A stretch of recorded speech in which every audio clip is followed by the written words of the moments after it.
সহজ লেসনে তোমাদের সকলকে স্বাগত। আজকে আমরা ক্লাস 8 এর ইংলিশ সাবজেক্টের লেসন 1 এ তোমাদের যেটা রয়েছে the wind cap Jane Yolen এর লেখা। তো এই লেসন 1 এর তোমাদের যে সমস্ত অ্যাক্টিভিটিগুলো দেওয়া আছে, অ্যাক্টিভিটি 1 থেকে অ্যাক্টিভিটি 10B পর্যন্ত, এই প্রতিটি অ্যাক্টিভিটির উত্তর আজকের এই ভিডিওতে আমরা আলোচনা করব। সুতরাং সম্পূর্ণ ভিডিওটি তোমরা মনোযোগ সহকারে দেখবে, ঠিক আছে, সমস্ত অ্যাক্টিভিটিগুলোর উত্তর জানার জন্য। তো চলো এই সমস্ত অ্যাক্টিভিটিগুলোর উত্তর আমরা এই ভিডিওতে দেখে নিই। তার আগে তোমরা যদি আমাদের চ্যানেল নতুন হয়ে থাকো, চ্যানেলটিকে সাবস্ক্রাইব করে রাখবে এবং বেল আইকনে প্রেস করার পর অল অপশানটি সিলেক্ট করবে পরবর্তী ভিডিওগুলো পাওয়ার জন্য। ভিডিওটিতে একটি লাইক করবে, ভিডিওটি বন্ধু বান্ধবের সঙ্গে অবশ্যই শেয়ার করবে, ঠিক আছে। আর যদি তোমরা এর পিডিএফগুলো পেতে চাও তাহলে সহজ লেসন অ্যাপটিকে ফোনে ইনস্টল করে রাখবে, সেখানে কিন্তু তোমরা এর যে পিডিএফ ফাইল সেগুলো কিন্তু পেয়ে যাবে, ঠিক আছে। তো দেখো লেসন 1 এ তোমাদের প্রথমে অ্যাক্টিভিটি 1 এ কি দেওয়া আছে, এখানে বলা হচ্ছে টিক দ্য কারেক্ট অল্টারনেটিভস, ঠিক আছে, সঠিক যে উত্তর তার পাশে কিন্তু টিক চিহ্ন দিতে হবে, ঠিক আছে। তো এখানে প্রথমে নাম্বার 1 এ কি দেওয়া আছে, the lad had wanted to be, lad বলতে কি একটা বালক, অর্থাৎ এখানে জনের কথা বলা হচ্ছে, ঠিক আছে। দ্য উইন্ড ক্যাপ, যে উইন্ড ক্যাপ তোমাদের যে লেসন সেখানে যে ছেলেটির নাম আছে জন, তো সে কি হতে চেয়েছিল, এখানে অপশান কি দেওয়া আছে, ডক্টর, প্রথমে দেওয়া আছে ডক্টর মানে ডাক্তার হতে চেয়েছিল, স্পোর্টসম্যান মানে কি খেলোয়াড় হতে চেয়েছিল, নাম্বার সিতে দেওয়া আছে কি সেলার মানে হচ্ছে কি একজন সেলার মানে কি জাহাজের যে নাবিক, ঠিক আছে, যারা জাহাজে ম্যানেজ করে, ঠিক আছে, সে নাবিক হতে চেয়েছিল। তো উত্তর কি হবে, সে একজন সেলার হতে চেয়েছিল, ঠিক আছে, অপশান সি এখানে সঠিক উত্তর হবে, অপশান সি এরটা। ওকে, এরপর দেখো 2 নম্বর দাগে, mother told the lad that he knew the smell of the, অর্থাৎ মা তাকে বলেছিল কি যে সে গন্ধ জানে, কিসের গন্ধ জানে। তো এখানে অপশান দেওয়া আছে সোয়েল মানে মাটি, ফুড মানে হচ্ছে খাবার, এরপর হচ্ছে ফ্লাওয়ার মানে হচ্ছে ফুল। তো কিসের গন্ধ জানে সে, গন্ধ বলতে এখানে সে কোন জিনিসটা ভালো জানে, অর্থাৎ এখানে হবে সোয়েল, অর্থাৎ মাটির গন্ধ সে ভালো জানে, অর্থাৎ মাটিতে কখন চাষ করতে হয়, কীভাবে চাষ করতে হয় সেটা সে ভালো জানে। তো এখানে সোয়েল এটা হবে সঠিক উত্তর, অপশান এটা, ঠিক আছে। এরপর দেখো কী দেওয়া আছে 3 নম্বর দাগে, এখানে বলা হচ্ছে John put the turtle on his, turtle মানে কি সে কচ্ছপ, যে কচ্ছপটা জন নাঙ্গল চষার সময় পেয়েছিল, ঠিক আছে। তো সেটা সে কোথায় রেখেছিল, এখানে অপশান কি দেওয়া আছে, নাম্বার এতে দেওয়া আছে ব্যাক মানে হচ্ছে তার পিঠে রেখেছিল, অপশান বিতে দেওয়া আছে হেড তার মাথায় রেখেছিল, অপশান সিতে দেওয়া আছে হ্যান্ড মানে হাতে রেখেছিল। তো সেই টার্টেলটা কোথায় রেখেছিল, কচ্ছপটাকে তার মাথার ওপর রেখেছিল, ঠিক আছে, অপশান ডি এখানে সঠিক উত্তর হবে। এরপর 4 নম্বর দাগে হচ্ছে the fairy man wanted to know John's, অর্থাৎ ফেয়ারি ম্যান মানে কি সেই পরীটা জনের কি জানতে চেয়েছিল, জনের, ঠিক আছে, ওয়ান্টেড মানে কি জানতে চেয়েছিল, চেয়েছিল, আর টু নো মানে জানতে, কি জানতে চেয়েছিল। এখানে অপশান দেওয়া আছে এজ মানে কি বয়স জানতে চেয়েছিল, বিতে দেওয়া আছে নেম মানে নাম জানতে চেয়েছিল, সিতে দেওয়া আছে হার্টস ডিজায়ার, হার্টস মানে কি মন বা হৃদয়, ঠিক আছে, ডিজায়ার মানে হচ্ছে ইচ্ছা, অর্থাৎ তার মনের ইচ্ছা কি সেটা জানতে চেয়েছিল। তো কোনটা উত্তর হবে, হার্টস ডিজায়ার, ঠিক আছে, অর্থাৎ জনের মনের মধ্যে কি ইচ্ছা ছিল সেটা সে জানতে চেয়েছিল কি ফেয়ারি ম্যান, ঠিক আছে। এখানে উত্তরটা হচ্ছে অপশান সি এরটা হবে সঠিক উত্তর, ঠিক আছে। প্রশ্ন দেখো কি দেওয়া আছে, এখানে রয়েছে অ্যাক্টিভিটি 2, ঠিক আছে। তো অ্যাক্টিভিটি 2 তে দেওয়া আছে rearrange the following sentences in the correct order and put the numbers in the given boxes. এখানে যে সেন্টেন্সগুলো দেওয়া আছে, ঠিক আছে, এই সেন্টেন্সগুলোকে বলা হচ্ছে কি সঠিক অ্যারেঞ্জ করতে হবে, ঠিক আছে, কোনটার পর কোনটা হয়েছিল এবং পাশের নাম্বারগুলো লিখতে হবে, যেটা আগে হয়েছে সেটা লিখতে হবে 1, পরটা 2, 3 এরকম করে নাম্বার দিতে হবে। তো দেখো এখানে প্রথমে কি দেওয়া আছে, নাম্বার 1 এ John met the tiny green turtle, John কি হয়েছিল সেই ক্ষুদ্র সবুজ কচ্ছপটাকে দেখতে পেয়েছিল, ঠিক আছে। তো এটা আমাদের 2 নম্বর হবে, ঠিক আছে। পরেরগুলো দেখো তাহলে তোমরা বুঝতে পারবে। 2 নম্বরে কি দেওয়া আছে, mother said John was a farmer son, অর্থাৎ মা বলেছিল যে জন হচ্ছে একটা কৃষকের ছেলে, এটা আমাদের 1 নম্বর হবে, ঠিক আছে। এরপর 3 নম্বরে কি দেওয়া আছে, the turtle changed to the tiny green fairy man, অর্থাৎ সেই কচ্ছপটা একটা ছোট্ট সবুজ পরিমানবে পরিণত হয়ে গিয়েছিল, এটা হবে 4। 3 নম্বর হচ্ছে John plucked the turtle from his head, John তার মাথা থেকে সেই কচ্ছপটাকে প্লাকড মানে কি তুলে নামিয়ে নিয়ে আসলো, ঠিক আছে, মাথা থেকে, এটা হবে 3। এরপর হচ্ছে 5 নম্বর দাগে John did not express his wish, John তার যে মনের ইচ্ছা সেটা প্রকাশ করেনি, এক্সপ্রেস মানে প্রকাশ করার, ঠিক আছে, উইশ মানে হচ্ছে ইচ্ছা, জন তার ইচ্ছাটা প্রকাশ করেনি, ঠিক আছে। 6 নম্বর হচ্ছে জন বোর্ড ব্যাক, জন কী করেছিল, বোর্ড ব্যাক মানে হচ্ছে মাথা নত করেছিল, ঠিক আছে। তো এখানে আমাদের প্রথম হয়েছিল নাম্বার 1 যেটা কোনটা, সেটা হচ্ছে এটা, ঠিক আছে। অপশন 2 এটা হবে নাম্বার 1, অর্থাৎ মা তাকে বলেছিল যে জন হচ্ছে একজন কৃষকের ছেলে, ঠিক আছে। এরপর 2 নম্বর কি হয়েছিল, জন একটা ছোট্ট সবুজ একটা কচ্ছপ দেখতে পেয়েছিল, ঠিক আছে, লাঙল চাষ করার সময়। ওকে, এটা হবে 2 নম্বর। এরপরে কি হয়েছিল 3 নম্বরে, জন সেই কচ্ছপটাকে দেখতে পাওয়ার পরে মাথায় রেখেছিল, তারপর সে মাথা থেকে নামিয়ে নিয়ে এসেছিল, ঠিক আছে, 3 নম্বর হবে। 4 নম্বরে কি হয়েছিল, তোমরা মাথা থেকে নামিয়ে নিয়ে আসার পর সেই ছোট্ট যে সেই কচ্ছপটা সেটা একটা সবুজ গ্রিন বা সবুজ মানবে পরিণত হয়ে গিয়েছিল, ঠিক আছে, এটা হচ্ছে 4 নম্বর। 5 নম্বর কি হয়েছিল, জন বোর্ড ব্যাক, জন সেই মানুষটাকে দেখে তার মাথাটা নত করেছিল। এরপরে কি হয়েছিল, সেই পরি তাকে তার মনের ইচ্ছাটাকে জানাতে বলেছিল, কিন্তু জন সেটা জানায়নি, তার মনের ইচ্ছা জানায়নি, ঠিক আছে, এটা হচ্ছে 6 নম্বর। তো কোনটা আগে হয়েছে কোনটা পরে হয়েছে এরকম করে কিন্তু এই 1, এটা হচ্ছে 2, তারপর 3, ওকে, এটা 4, এটা হচ্ছে 5, এটা হচ্ছে 6, এরকম করে কিন্তু নাম্বারগুলো দিতে হবে, ঠিক আছে। এটা গেল অ্যাক্টিভিটি। এরপর দেখবো অ্যাক্টিভিটি 3। অ্যাক্টিভিটি 3 এখানে কি দেওয়া আছে দেখো, এখানে বলা হচ্ছে আনসার দ্য ফলোয়িং কোশ্চেন্স, অর্থাৎ নিচের প্রশ্নগুলির উত্তর লিখতে হবে। প্রথম প্রশ্ন কি দেওয়া আছে, why do you think John thought that the turtle would be safe on his head, অর্থাৎ তোমার কি মনে হয় যে জন ভেবেছিল যে সেই কচ্ছপটা তার মাথাতেই সেফ থাকবে, অর্থাৎ নিরাপদে থাকবে, জন এটা কেন ভেবেছিল। তোমরা উত্তর লিখবো যে আই থিঙ্ক, আমার মনে হয়, John thought that it might get injured, ঠিক আছে, ইনজুরেড মানে আহত হওয়া, ডিউরিং দ্য প্লাবিং, অর্থাৎ জন ভেবেছিল সে যদি সেই কচ্ছপটাকে মাথায় না রেখে নিচেতেই রেখে দেয় তাহলে কি হবে, আবার সেই যখন জন নাঙ্গল চাষ দেবে তখন তাতে আহত হতে পারে, ঠিক আছে, আঘাত পেতে পারে কচ্ছপটা। দেয়ারফর সেই জন্য সে কি করেছিল, হি পুট দ্য টার্টেল, সে কচ্ছপটাকে রেখেছিল কোথায়, অন হিজ হেড, তার মাথার উপর রেখে দিয়েছিল, ঠিক আছে।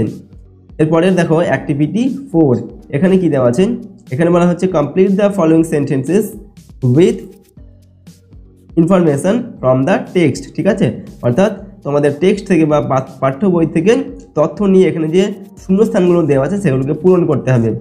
নাম্বার এতে বলা হচ্ছে the cap that sailors most desire, অর্থাৎ যে ধরনের টুপি, সেলার্স মানে কি, নাবিকরা বেশি তাদের চাহিদা থাকে বা তাদের প্রয়োজন, কী ধরনের টুপি প্রয়োজন তাদের, তোমরা উত্তর কী হবে, is a cap full of wind, ঠিক আছে, অর্থাৎ বাতাস ভর্তি যে টুপি বা ক্যাপ, ঠিক আছে, সেটা কিন্তু তাদের বেশি প্রয়োজন, কারণ বাতাস বইলে কী হবে, জাহাজ দ্রুত চলবে, তার জন্য ক্যাপ ফুল অফ উইন্ড, অর্থাৎ বাতাস ভর্তি টুপি তাদের বেশি প্রয়োজন, ঠিক আছে।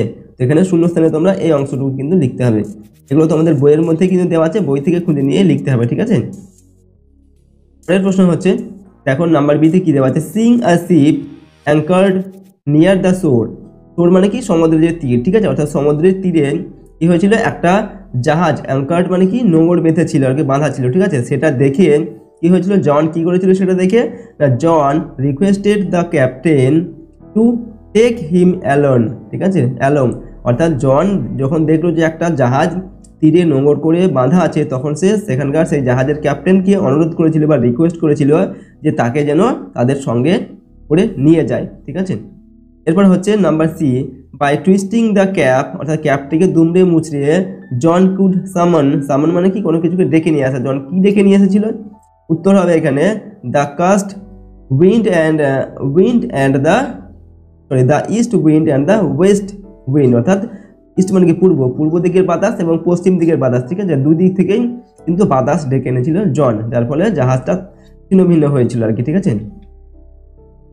নাম্বার ডিতে কি দেওয়া আছে, John desired to see the land because, অর্থাৎ কি হয়েছিল, জন ডিজায়ার্ড মানে কি, তার ইচ্ছা জেগেছিল আর কি মনে, অর্থাৎ ল্যান্ড মানে কি, ডাঙা, ঠিক আছে, ডাঙায় যাওয়ার ইচ্ছা জেগেছিল তার মনে, কারণটা কি, কারণ হচ্ছে he had not set foot on land for a year and a day, অর্থাৎ 1 বছর 1 দিন হলো সে ডাঙাতে পা দেয়নি, ঠিক আছে, সে জলে ছিল, জলে বলতে জাহাজে ছিল, ঠিক আছে, তার জন্য তার ডাঙা যেতে ইচ্ছা করেছিল আর কি, ঠিক আছে। এগুলো তোমাদের টেক্সট বই থেকে কিন্তু তুলে দিতে হবে, ঠিক আছে, শূন্যস্থানে। এরপরের প্রশ্নগুলো দেখো, এটা আমাদের রয়েছে, নেক্সট হচ্ছে অ্যাক্টিভিটি 5, এখানে বলা হচ্ছে আনসার দ্য ফলোয়িং কোয়েশ্চেন্স, নিচের প্রশ্নগুলোর উত্তর লিখতে হবে। তো দেখো প্রথম প্রশ্ন নাম্বার এতে দেওয়া আছে, why did the fairy man offer John the wind cap, অর্থাৎ ফেয়ারি ম্যান মানে কি, পরি মানবটি কেন জনকে উইন্ড ক্যাপ এটা দিয়েছিল, এটা অফার করেছিল কেন, উইন্ড ক্যাপ মানে বাতাস ভর্তি সেই ক্যাপটা তাকে অফার করেছিল কেন বা দিয়েছিল কেন কেন দিয়েছিল? উত্তর হবে John placed the fairy man on his head to ensure his safety. অর্থাৎ সেই পরীটা যখন সেই ছোট্ট কচ্ছপটা যখন তার নাঙলের নিচে চাপা পড়ে যাচ্ছিল সেই সময় তাকে তুলে সে তার মাথার ওপর রেখেছিল যাতে সে নিরাপদে থাকতে পারে। ঠিক আছে, এই জন্য সেই পরী মানবটা জনকে এই উইন্ড ক্যাপ এটা দিয়েছিল। ঠিক আছে, আমার বিধি কি দেওয়া আছে? What was the condition that was associated with the wind cap. অর্থাৎ সেই উইন্ড ক্যাপ অর্থাৎ বাতাস ভর্তি যে ক্যাপটা পরী তাকে দিয়েছিল, জনকে দিয়েছিল, তাদের শর্ত কি? যে কন্ডিশন মানে কি শর্ত, তার মধ্যে কিন্তু একটা শর্ত লাগু ছিল। ঠিক আছে, সেই শর্তটা কি ছিল? শর্তটা হচ্ছে the condition associated to the wind cap. ঠিক আছে, অর্থাৎ যে কন্ডিশন বা যে শর্তটা সেই টুপির সঙ্গে উইন্ড ক্যাপের সঙ্গে ছিল আর কি, যে শর্তটা সে দিয়েছিল পরিমাণক, সেটা কি?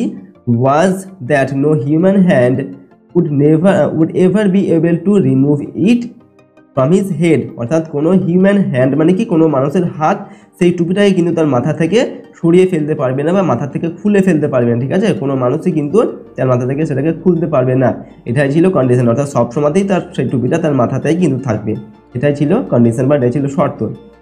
নাম্বার সিতে কি দেওয়া আছে? Why did John become popular with sellers.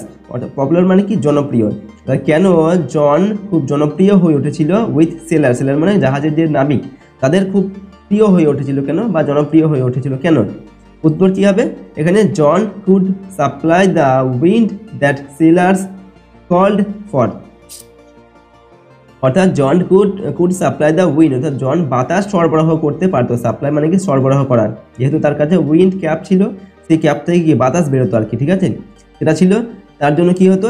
That sailors called for, যেটা সেলার্স মানে কি নাবিকটা যেটা চাইতো আর কি, নাবিকদের প্রয়োজন কি? বাতাসের প্রয়োজন, যাতে জাহাজ যেতে পারে। ঠিক আছে, তার জন্যই তারা জনকে খুব পছন্দ করতে বা তাদের প্রিয় ছিল জন আর কি।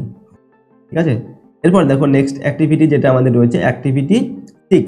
তো অ্যাক্টিভিটি 6-এ কি বলা হচ্ছে? Write T for true and A for false statement in the given boxes, give supporting statement for each of your answers.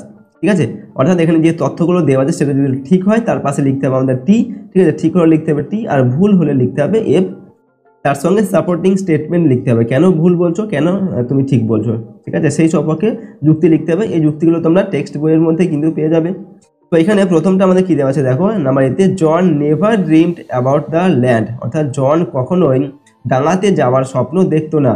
এটা ভুল তথ্য। যখন সে জাহাজে গিয়েছিল তখন অনেক দিন হয়ে যাওয়ার পর, অর্থাৎ 1 বছর হয়ে যাওয়ার পর, তখন সে কি ভাবতো?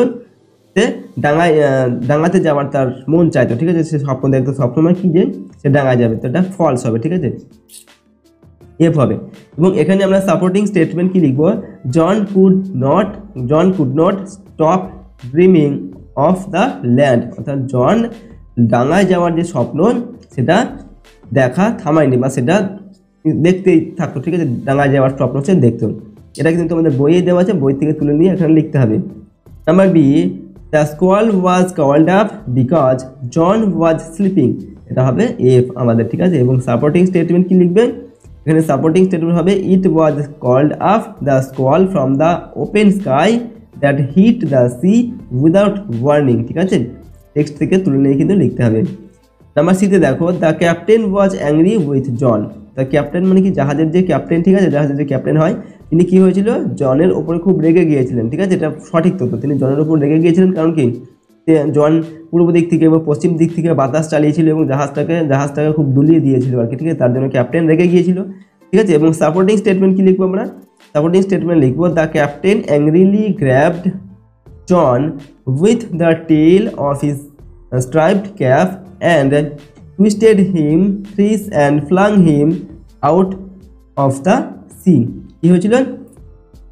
ক্যাপ্টেন রেগে গিয়ে জনের যে টুপির লেজ সেটাকে ধরেছিল। ঠিক আছে, চেপে ধরেছিল এবং সেটাকে দুমড়ে টুইস্টেড করেছিল, মানে দুমড়ে মুচড়ে দিয়েছিল, আর 3বার সেটাকে ঘুরিয়ে দিয়েছিল। ঠিক আছে, এবং সমুদ্রের জলে জনকে ফেলে দিয়েছিল। ঠিক আছে, রেগে গিয়ে।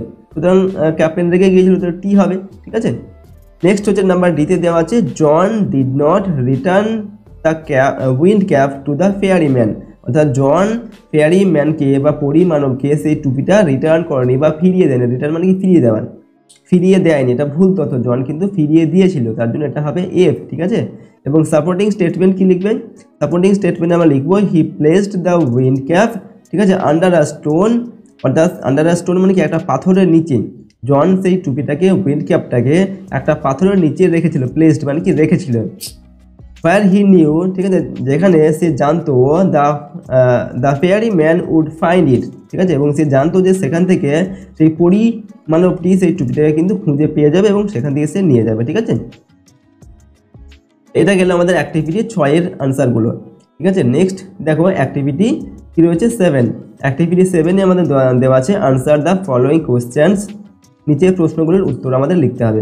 প্রথম প্রশ্ন দেওয়া আছে নাম্বার এতে, why did the sailors try to rip off the cap from John's head, অর্থাৎ কেন জাহাজের নাবিকরা জনের মাথা থেকে সে উইন্ড ক্যাপটাকে খুলে ফেলতে চেয়েছিল, ঠিক আছে। রিপ অফ মানে হচ্ছে সরিয়ে ফেলা বা খুলে ফেলা, তো খুলে ফেলতে চেষ্টা করেছিল কেন? উত্তর লিখবো আমরা the wind was destroying the boat, অর্থাৎ জন সেই ঘুমিয়ে ঘুমিয়ে স্বপ্ন দেখছিল, ঠিক আছে, এবং এদিক ওদিক সে নড়াচড়া করছিল, যার ফলে সে টুপিটাও কিন্তু দুমড়ে মুচড়ে গিয়েছিল এবং এদিক ওদিক থেকে এলোমেলোভাবে বাতাস বইছিল এবং জাহাজটাও কিন্তু এইভাবে দুলছিল আর কি, ঠিক আছে, এবং জাহাজটাকে ডিস্ট্রয় করছিল আর কি, ধ্বংস করে দিচ্ছিল এরকম। And the sailors believed that John's wind cap was responsible for all the cause মানে হয় কি এরকম যে বিশৃঙ্খলা ব্যাপারটা, এই ব্যাপারটার জন্য কে দায়ী? জনই কিন্তু রেসপন্সিবল, মানে জনই হচ্ছে দায়ী, জনের যে উইন্ড ক্যাপ এটার জন্য সেটা সেই দায়ী, ঠিক আছে। এটা সেলাররা বিশ্বাস করেছিল বা সেলাররা ভেবেছিল, নাবিকরা, যার জন্য কি করেছিল, জাহাজের নাবিকরা জনের মাথার থেকে সেই টুপিটা খুলে ফেলার চেষ্টা করেছিল, ঠিক আছে। নাম্বার বিতে কি দেওয়া আছে, how did John divide his time between land and sea, এটা SEA হবে, সি হবে, ঠিক আছে, সমুদ্র, ল্যান্ড অ্যান্ড সি মানে সমুদ্র, অর্থাৎ হাউ ডিড জন ডিভাইড মানে হচ্ছে ভাগ করা, ঠিক আছে।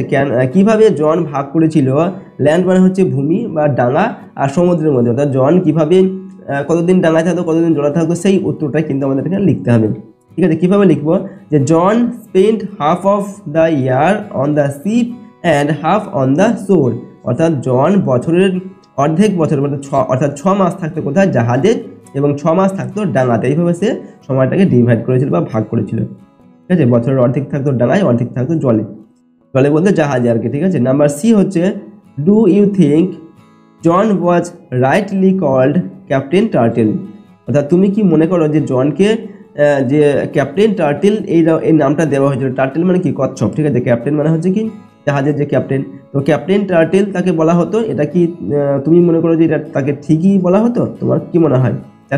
তোমাকে উত্তরটা লিখতে হবে, give reasons for your answer, তোমার উত্তর যদি হ্যাঁ হয় এবং বা না হয় সেই সপক্ষে তোমাকে কিন্তু যুক্তিটাও লিখতে হবে। তো আমরা এখানে লিখছি ইয়েস, অর্থাৎ ইয়েস আই থিঙ্ক সো, হ্যাঁ আমি তাই মনে করি, অর্থাৎ জনকে যে ক্যাপ্টেন টার্টেল নামটা দেওয়া হয়েছিল এটা সঠিক ছিল, ঠিক আছে।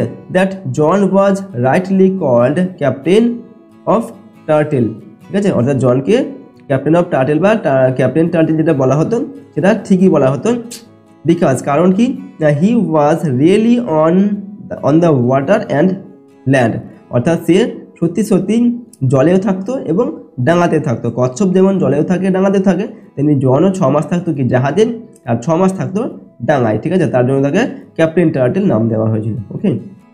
এরপর নাম্বার ডিতে কি দেওয়া আছে, why did John want to return the wind cap to fairyman, John কেন ফেয়ারি যে পরিমানব তাকে এই বাতাস ভর্তি যে ক্যাপ, ঠিক আছে, বা উইন্ড ক্যাপটা ফেরত দিয়েছিল কেন? উত্তর কি লিখবো আমরা এখানে, John was blamed for the storm in the sea, অর্থাৎ সমুদ্রের মধ্যে যে ঝড় উঠেছিল এবং জাহাজটাকে ওলটপালট করে দিয়েছিলেন, তার জন্য কিন্তু জনকেই দায়ী করা হয়েছিল, যেহেতু জনের কাছে সে উইন্ড ক্যাপটা ছিল এবং সেই উইন্ড ক্যাপের জন্যই জাহাজটা ওলটপালট হয়ে গিয়েছিল। তো he wanted to return the wind cap to the ফেয়ারিম্যান, এবং এই জন্যই সে চেয়েছিলেন তার সেই উইন্ড ক্যাপটাকে বা বাতাস ভর্তি যে টুপি সেটাকে পরিমানবকে ফেরত দিতে চেয়েছিল, ঠিক আছে। তো এইভাবে উত্তরগুলো লিখবে, ওকে। পরের অ্যাক্টিভিটি আমরা দেখব, এর পরের যে অ্যাক্টিভিটি রয়েছে আমাদের অ্যাক্টিভিটি 8, ঠিক আছে। তো অ্যাক্টিভিটি 8A, এখানে অ্যাক্টিভিটি 8A তে কি দেওয়া আছে, underline the verbs in the following sentences that suggest action that begin in the past and are still continuing, ঠিক আছে। অর্থাৎ কি বলা হচ্ছে, আন্ডারলাইন মানে কি নিচে দাগ দিতে বলা হচ্ছে দ্য ভার্বগুলো তোলা দাগ দিতে হবে। কোন ভার্বগুলো? In the following sentences that suggest action. এখানে কিছু দেখো সেন্টেন্স দেওয়া আছে এবং এই সেন্টেন্সে যেগুলো হচ্ছে অ্যাকশন মানে কি কোনো কিছু কাজ করা বোঝায়, ঠিক আছে, সেগুলো তোলা দাগ দিতে হবে। কি ধরনের কাজ? দ্যাট বিগেন মানে যেটা শুরু হয়েছিল, ইন দ্য পাস্ট অতীতে শুরু হয়েছিল, ঠিক আছে, আগেই সেটা শুরু হয়েছিল যে কাজটা, অ্যান্ড আর স্টিল কন্টিনিউইং এবং সেটা এখনও চলছে, ঠিক আছে, অর্থাৎ আগে শুরু হয়ে এখনও চলছে। এই ধরনের যে অ্যাকশানগুলো এখানে আছে সেগুলো তোলা দাগ দিতে হবে। যেমন প্রথমে দেওয়া আছে নাম্বার এতে, they have been travelling for 10 hours. তারা ট্রাভেল করছে মানে কি ভ্রমণ করছে, ঠিক আছে, they have been travelling for 10 hours মানে 10 ঘন্টা ধরে তারা ভ্রমণ করছেন। তো এখানে কোনটা হবে আমাদের অতীতে শুরু হয়ে এবং বর্তমানেও চলছে, কোন অংশটুকু? এটা হচ্ছে হ্যাভ বিন ট্রাভেলিং, ঠিক আছে, হ্যাভ বিন ট্রাভেলিং, ঠিক আছে, এটার মানে হচ্ছে কি তারা ভ্রমণ করছে, ঠিক আছে। তো এই অংশটা, এই অ্যাকশন, এই ভার্বটা তোলা দাগ দিতে হবে, এটা হচ্ছে ভার্ব, ঠিক আছে, এবং এটা কি বলা হয়? প্রেজেন্ট পারফেক্ট কন্টিনিউয়াস টেন্স, ঠিক আছে, এটা অতীতে শুরু হয়েছে কিন্তু এখনও সেটা চলছে, শেষ হয়নি, ঠিক আছে, তারা 10 ঘন্টা ধরে কি করছে? ট্রাভেল করছে। তো এই অংশটুকু নিচে তোমরা দাগ দেবে, এই যে হ্যাভ বিন ট্রাভেলিং, ঠিক আছে, এই অংশটুকু। পরেরটা হচ্ছে number 2, he thanked me for what I have been doing, ঠিক আছে, অর্থাৎ সে আমাকে ধন্যবাদ জানিয়েছিল আমি যেটা করেছিলাম তার জন্য। তো আমাদের এখানে প্রেজেন্ট পারফেক্ট কন্টিনিউয়াস টেন্স কোনটা? উত্তর হবে এখানে আই হ্যাভ বিন ডুইং, ঠিক আছে, এই অংশটুকু হ্যাভ বিন ডুইং। এবং প্রেজেন্ট পারফেক্ট কন্টিনিউয়াস যে টেন্স সেখানে কি হয়? প্রথমে হ্যাভ হয়, সাবজেক্টের পরে হ্যাভ অথবা হ্যাজ হয়, তারপর BWN বিন হয় এবং ভার্বের সঙ্গে আইএনজি যোগ করে লিখতে হয়। যেমন এখানে ডু হচ্ছে ভার্ব, তার সঙ্গে আইএনজি যোগ করা আছে। ওকে, নাম্বার 3 দেওয়া আছে the baby has been sleeping all day, অর্থাৎ বেবি মানে কি শিশুটি সারাদিন ধরে ঘুমোচ্ছে। তো এখানে আমাদের যেটা প্রেজেন্ট পারফেক্ট টেন্স সেটা হচ্ছে হ্যাজ বিন স্লিপিং, ঠিক আছে, এই অংশটুকু দাগ দেবে। পরের অ্যাক্টিভিটিগুলো কি দেওয়া আছে? এখানে দেওয়া আছে অ্যাক্টিভিটি 8B।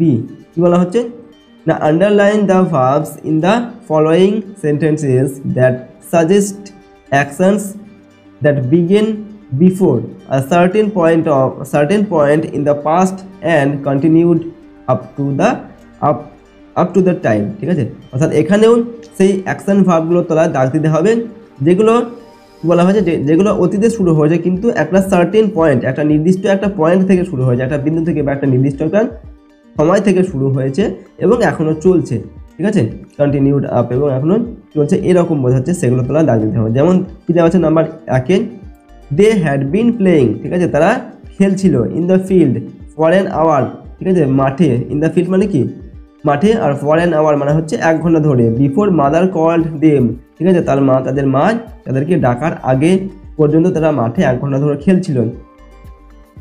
তো এখানে আমাদের কোন অংশটুকু হবে? এখানে হচ্ছে হ্যাড বিন প্লেয়িং, এটা হচ্ছে অতীতে একটা নির্দিষ্ট সময় থেকে শুরু হয়েছে।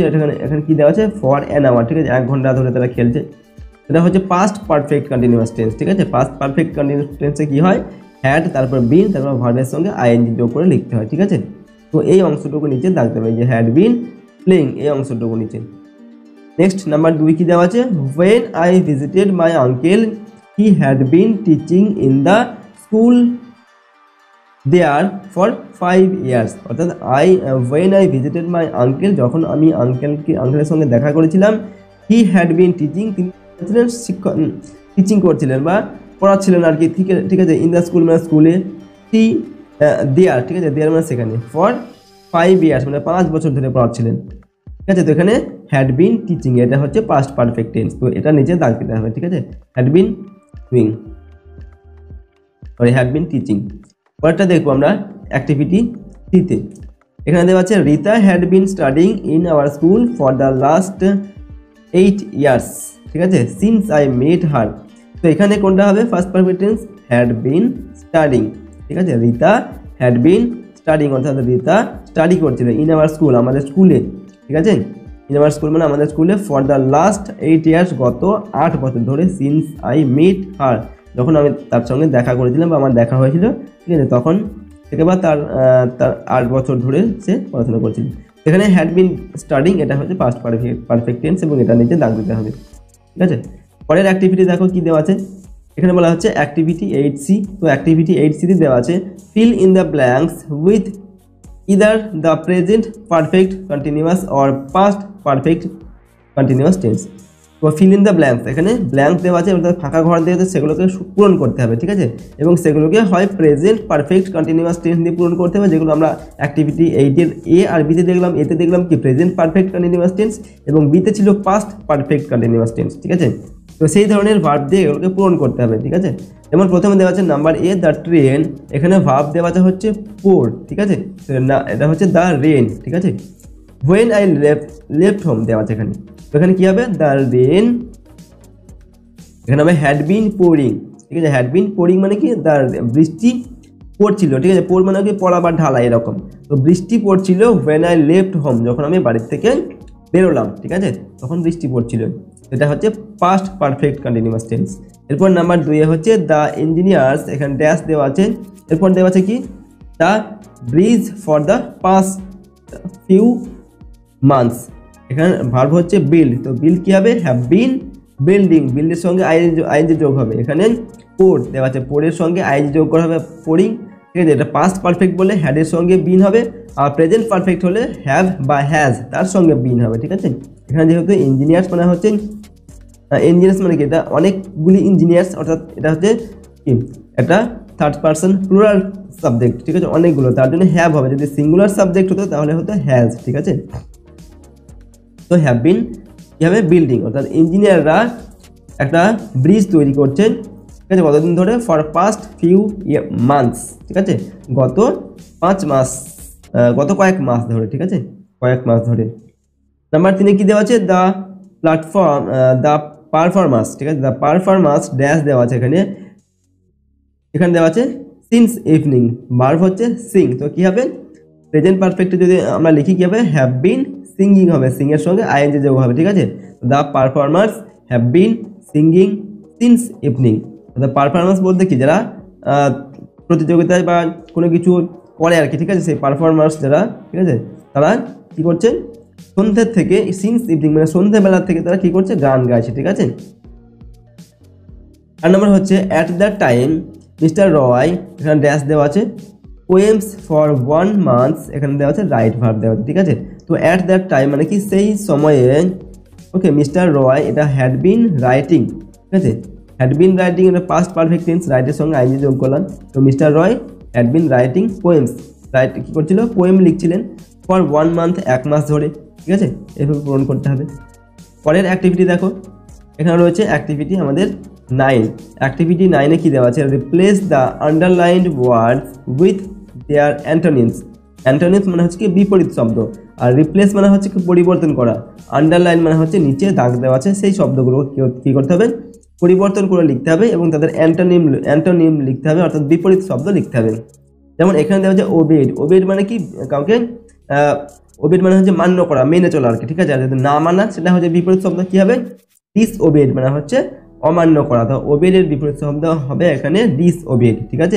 জন had always obeyed his mother, অর্থাৎ জন সবসময় তার মায়ের কথা মেনে চলতো, এখানে হবে ডিসওবেড। এরপরে হচ্ছে number B, John began his first ever sea voyage, ঠিক আছে, অর্থাৎ জন তার প্রথম যে সমুদ্র যাত্রা সেটা শুরু করেছিল। তো বিগেন মানে শুরু করেছিল, এটার বিপরীত শব্দ কি হবে ফিনিশড, শেষ করেছিল, ঠিক আছে। তো ফিনিশড, তো এইভাবে এগুলোর বিপরীত শব্দ লিখতে হবে। নাম্বার সিতে কি দেওয়া আছে he became very popular with the seller, ঠিক আছে। পপুলার মানে কি জনপ্রিয়, ঠিক আছে, নাবিকদের কাছে খুব জনপ্রিয় হয়ে উঠেছিল। তো পপুলার এটার বিপরীত শব্দ হচ্ছে আনপপুলার, ঠিক আছে, অর্থাৎ অজনপ্রিয় আর কি। এরপর number D, in John's dream the seasons turn rapidly, অর্থাৎ জনের স্বপ্নে কি হয়েছিল যে সিজন মানে কি ঋতুগুলো খুব তাড়াতাড়ি, র্যাপিডলি মানে খুব তাড়াতাড়ি টার্ন অর্থাৎ পরিবর্তন হচ্ছিল, ঠিক আছে, একটার পরে একটা ঋতু পরিবর্তন হচ্ছিল তার স্বপ্নের মধ্যে, সে স্বপ্ন দেখছিল এরকম আর কি। তো এখানে র্যাপিডলি মানে হচ্ছে খুব তাড়াতাড়ি, ঠিক আছে। তো এটার যে বিপরীত শব্দ কি হবে স্লোলি মানে ধীরে ধীরে, ওকে। এভাবে এগুলোর অ্যান্টোনিম লিখতে হবে বা বিপরীত শব্দ লিখতে হবে। পরের অ্যাক্টিভিটি দেখো, এখানে অ্যাক্টিভিটি 10A, এখানে কি দেওয়া আছে বলা হচ্ছে imagine you are out on the open sea in a boat with waves rising all around you. Imagine মানে কি, তুমি মনে করো বা মনে মনে ভাবো এরকম, ঠিক আছে। You are out of the open sea, তুমি একটা খোলা একটা সমুদ্রের, ঠিক আছে, ওপরে রয়েছে কোনো নৌকো বা ইন আ বোট, একটা নৌকোতে রয়েছে, ঠিক আছে, খোলা সমুদ্রের উপরে। উইথ ওয়েভস, ঠিক আছে, ওয়েভ মানে কি, ঢেউ, যেটা চারিদিকে ঢেউ আছে, ঠিক আছে। রাইজিং অল অ্যারাউন্ড ইউ, অর্থাৎ তোমার চারিদিকে, সেই বোটের চারিদিকে কিন্তু ঢেউ উঠছে এরকম। উড ইউ ফিল স্কেয়ার্ড, তুমি কি সেগুলো দেখে ভয় পাবে? অর এক্সাইটেড মানে উত্তেজিত হবে। রাইট আ প্যারাগ্রাফ, এ সম্পর্কে তোমাকে একটি প্যারাগ্রাফ লিখতে হবে। ইন অ্যাবাউট 80 ওয়ার্ডস, 80টি শব্দের মধ্যে। ডিসক্রাইবিং ইউর এক্সপিরিয়েন্স, তোমার যে এক্সপিরিয়েন্স বা অভিজ্ঞতা সেটা ডিসক্রাইব করতে হবে বা বর্ণনা করতে হবে। অফ দ্য সি ভয়েস, তোমার সেই যে সমুদ্র যাত্রা সেটাকে বর্ণনা করে তোমাকে একটা প্যারাগ্রাফ লিখতে হবে 80টা শব্দের মধ্যে। তো দেখো আমরা এটাকে লিখছি এখানে। প্রথমে আমরা লিখছি last month I had an incredible experience on a C voice, অর্থাৎ গত লাস্ট মান্থ মানে গত মাসে আমার ইনক্রেডিবল মানে হচ্ছে অবিশ্বাস্য, ঠিক আছে, অবিশ্বাস্য একটা এক্সপিরিয়েন্স হয়েছিল কোথায়? সমুদ্র যাত্রার, ঠিক আছে। The voice was on the বে অফ বেঙ্গল, অর্থাৎ এই যে সমুদ্র যাত্রাটা ছিল সেটা ছিল বে অফ বেঙ্গল মানে বঙ্গোপসাগরে। I was with my family, আমি আমার পরিবারের সঙ্গে ছিলাম, ঠিক আছে। And the experience I had, এবং যে এক্সপিরিয়েন্স বা যে অভিজ্ঞতাটা আমার হয়েছিল সেটা কীরকম ছিল? Was something that can not be forgotten, সেটা ছিল কিছুটা ফরগটেন মানে যেটা ভোলা যায় না, ঠিক আছে, এরকম একটা অভিজ্ঞতা আমার হয়েছিল। দেয়ার ওয়াজ ওয়েভস মানে কি ছিল? ঢেউ ছিল, ঠিক আছে। ফ্রম অল দ্য সাইড, চারিদিক থেকে কিন্তু চারিদিকে ঢেউ উঠছিল। Which made me feel scared initially মানে প্রথম দিকে আমাকে খুব ভয় পাইয়ে দিয়েছিল। স্কেয়ার্ড মানে কি, ভীত হওয়া বা ভয় পাওয়া। But then as the time went by, এবং তারপর যখন সময় অতিবাহিত হলো বা আস্তে আস্তে ধীরে ধীরে যখন সময় পরিবর্তন হলো বা সময় আরও চলে গেল, ঠিক আছে। I felt more and more excited about the whole thing, তারপর আমি ভীষণ মানে আরও এক্সাইটেড মানে উত্তেজিত হয়ে পড়লাম, তারপর কিন্তু আমি আর ভয় পেলাম না এরকম। Since it was my first experience, ঠিক আছে, যেহেতু এটা আমার একটা প্রথম অভিজ্ঞতা ছিল। আই হ্যাড মিক্সড ফিলিংস, সুতরাং আমার কিছু এখানে মিক্সড ফিলিং মানে মিশ্র কিছু অনুভূতি ছিল, কিছু ভয় ছিল, ঠিক আছে, কিছু আনন্দ ছিল, কিছু এক্সাইটমেন্ট ছিল এরকম। The water looked extremely beautiful, ঠিক আছে, অর্থাৎ সমুদ্রের যে জল সেই জলটাকে এক্সট্রিমলি মানে কি খুবই সুন্দর লাগছিল।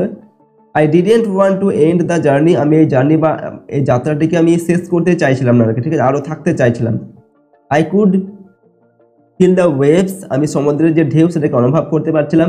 And it made me feel excited, এবং এটা আমাকে উত্তেজিত করে তুলেছিল, ঠিক আছে। ওভারঅল সর্বোপরি it was an experience to remember for ever, ঠিক আছে, এবং সর্বোপরি এটা ছিল একটা অভিজ্ঞতা ছিল যেটা কি ফর এভার মানে চিরকাল মনে রাখার মতো একটা অভিজ্ঞতা ছিল, ঠিক আছে। রিমেম্বার মানে কি মনে রাখা, আর ফর এভার মানে হচ্ছে চিরকাল, ঠিক আছে, চিরকাল মনে রাখার মতো একটা অভিজ্ঞতা ছিল। তো এইভাবে আমরা প্যারাগ্রাফটিকে লিখলাম। ওকে, প্যারাগ্রাফটির যে বাংলা অর্থ সেটা কিন্তু আমরা এখানে দিয়ে রেখেছি, তোমরা চাইলে কিন্তু সমস্তটা এখান থেকে পড়ে নেবে, ঠিক আছে, আমি আর বলছি না, তোমরা চাইলে এখান থেকে কিন্তু পড়ে নিতে পারো। এরপরে দেখো আমাদের অ্যাক্টিভিটি 10-এর বি, ঠিক আছে, এখানে কি দেওয়া আছে? বলা হচ্ছে suppose you had wished to perform on the stage, ঠিক আছে। মনে করো, সাপোজ মানে কি মনে করো, ইউ হ্যাড উইশড তোমার ইচ্ছা হয়েছিল কি টু পারফর্ম অন দ্য স্টেজে পারফর্ম করার, ঠিক আছে, ফর আ লং টাইম, অনেক দিন থেকেই তোমার এই মনের ইচ্ছাটা ছিল যে আমি স্টেজে পারফর্ম করব, ঠিক আছে। On the occasion of year schools annual function, তোমাদের স্কুলের যে অ্যানুয়াল ফাংশন হয় সেই উপলক্ষে ইউ ফাইনালি, অর্থাৎ ফাইনালি মানে কি শেষ পর্যন্ত, you finally got a chance, তুমি একটা চান্স পেয়েছিলে বা সুযোগ পেয়েছিলে, টু ডু সো, এরকম একটা পারফর্ম করার তুমি সুযোগ পেয়েছিলে। Write a letter to your friend, তোমার বন্ধুকে একটা চিঠি লেখো। ডেসক্রাইবিং হাউ ইউ ফেল্ট, তুমি কীরকম অনুভব করেছিলেন, ঠিক আছে, এই চান্সটা বা সুযোগটা পেয়ে। When your wish was fulfilled, যখন তোমার এই ইচ্ছাটা পূরণ হলো, যে স্টেজে পারফর্ম করার ইচ্ছাটা পূরণ হলো, তখন তোমার অনুভূতি কেমন হয়েছিল সেটা জানিয়ে তোমার বন্ধুকে একটি চিঠি লেখো। তো দেখো চিঠিটা আমরা লিখছি, প্রথমে কি করবে, এখানে নিজের অ্যাড্রেসটা লিখবে খাতার টান দিকে, ঠিক আছে। অ্যাড্রেসটা লেখার পর ডিয়ার নিজের বন্ধুর নামটা লিখবে। লেখার পর আমরা এখানে লিখছি ইউ নো ভেরি ওয়েল, তুমি ভালো করে জানো, তোমার বন্ধুকে তুমি বলছো, ঠিক আছে, that I very much deserve two perform on the stage, যে স্টেজে পারফর্ম করার আমার একটা খুব ইচ্ছা ছিল, ঠিক আছে। দ্যাট উইশ ইজ ফুলফিলড, ঠিক আছে, এই আমার এই ইচ্ছাটা এখন পূরণ হলো, ঠিক আছে, on the occasion of our school's annual programme, আমাদের স্কুলের যে অ্যানুয়াল প্রোগ্রাম সেই উপলক্ষে। I acted in a drama, আমি একটা নাটকে কী করেছিলাম, অ্যাক্ট করেছিলাম, মানে কি এখানে আমি সেই নাটকটায় অভিনয় করেছিলাম, ঠিক আছে। My role was of the hero, আমার যে রোল ছিল সেখানে ভূমিকা ছিল একটা হিরোর ভূমিকা ছিল, ঠিক আছে। I felt a little fear before going on the stage, অর্থাৎ স্টেজে যাওয়ার আগে আমি একটু ভয় পাচ্ছিল আমার part. As I entered the stage, এবং কিন্তু যেই আমি স্টেজে প্রবেশ করলাম, মাই ফিয়ার টোটালি ভ্যানিশড, আমার যে ভয় সেটা সম্পূর্ণভাবে ভ্যানিশ হয়ে গেল বা ভয় কেটে গেল। People were clapping ভিভিং my acting, অর্থাৎ মানুষজন আমার অভিনয় দেখে ক্ল্যাপিং করেছিল, অর্থাৎ হাততালি দিচ্ছিল, ঠিক আছে। মাই টিচার্স, অর্থাৎ আমার শিক্ষিকাগণ অলসো অ্যাপ্রিসিয়েটেড মাই অ্যাক্টিং, ঠিক আছে, আমার শিক্ষিকারাও আমার যে অভিনয় দেখে তারাও কিন্তু অ্যাপ্রিসিয়েট করেছিল বা কী করেছিল, প্রশংসা করেছিল, ঠিক আছে। অ্যাপ্রিসিয়েট মানে প্রশংসা করা। ইট ওয়াজ অ্যান এক্সিলেন্ট এক্সপিরিয়েন্স, এবং এটা ছিল আমার একটা এক্সিলেন্ট এক্সপিরিয়েন্স, মানে হচ্ছে একটা খুব সুন্দর একটা অভিজ্ঞতা ছিল এটা, ঠিক আছে। I never forgot the moment, এই মুহূর্তটাকে কিন্তু আমি কখনোই ভুলতে পারবো না। Please reply to my letter, ঠিক আছে, অনুগ্রহ করে আমার চিঠির উত্তর দিও। তো এইভাবে আমরা চিঠিটিকে সংক্ষেপে লিখতাম। এটা লেখার পর কি লিখবে, ইওর লাভিং ফ্রেন্ড, তোমার প্রিয় বন্ধু, লিখে নিজের নামটা এখানে লিখবে, শুধু নামটা লিখবে এখানে, ঠিক আছে, নিজের সারনেম দেওয়ার দরকার নেই। এবার খাতার ডান দিকে নিজের বন্ধুর অ্যাড্রেসটা কিন্তু এখানে লিখে দেবে, ঠিক আছে। তাহলে কিন্তু এই চিঠিটা লেখা তোমাদের কমপ্লিট হয়ে যাবে। ওকে, এটা হচ্ছে তোমাদের অ্যাক্টিভিটি 10-এর বি, ঠিক আছে, এবং এর বাংলা অর্থটা কিন্তু এখানে দেওয়া আছে, তোমরা চাইলে এটাও কিন্তু এখান থেকে পড়ে নেবে, ঠিক আছে। তো বাংলায় কীভাবে লিখতে হয় বন্ধুকে, সেটা কিন্তু তোমরা এখান থেকে পেয়ে যাবে, ঠিক আছে, এখান থেকে করতে পারবে। যদি তোমাদের বলা হয় যে বন্ধুকে একটি চিঠি লিখবে এরকমভাবে, ঠিক আছে, যে তুমি পারফর্ম করেছিলে সেই সম্পর্কে, সেটা তোমরা লিখতে পারো, ঠিক আছে। তো এখানে আমরা কী করলাম, তোমাদের অ্যাক্টিভিটি 1 থেকে 10-এর বি পর্যন্ত ছিল এখানে, ঠিক আছে, লেসন 1-এর, ঠিক আছে। তো এখান থেকে কিন্তু আমরা সমস্ত অ্যাক্টিভিটিগুলোর উত্তর আলোচনা করলাম। নেক্সট ভিডিওতে তোমাদের যে পরবর্তী লেসনগুলো রয়েছে সেই প্রতিটা লেসনের অ্যাক্টিভিটির উত্তর আমরা কিন্তু পরপর আলোচনা করব।